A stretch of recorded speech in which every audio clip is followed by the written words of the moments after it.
there, if you've experienced betrayal, this video is for you.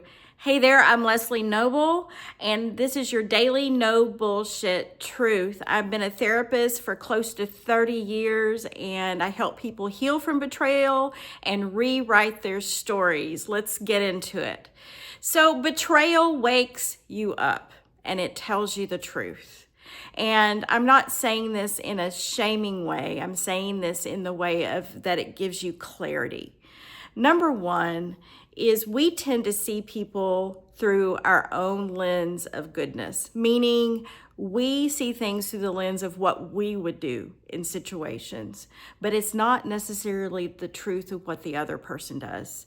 So betrayal wakes you up in a way that illusion is completely gone.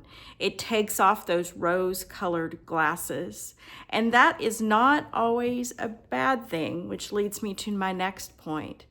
Betrayal wakes you up, not in a shaming way, but it helps you look at ways in which you maybe didn't set boundaries, where you didn't speak your truth, or maybe you picked a partner that wasn't aligned with you and where you are in your life or not aligned with your values.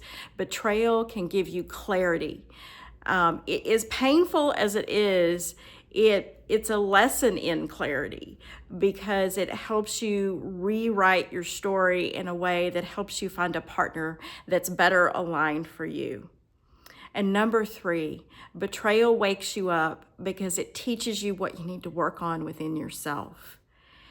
And it's hard for us to do that sometimes because there's shame around that, or I feel like I failed. And I always remind people that relationships are meant to grow you. They're meant to expand you, even if it's a hard lesson. So take that lesson and ask yourself, what do I need to learn from this situation so I can apply it in the next situation?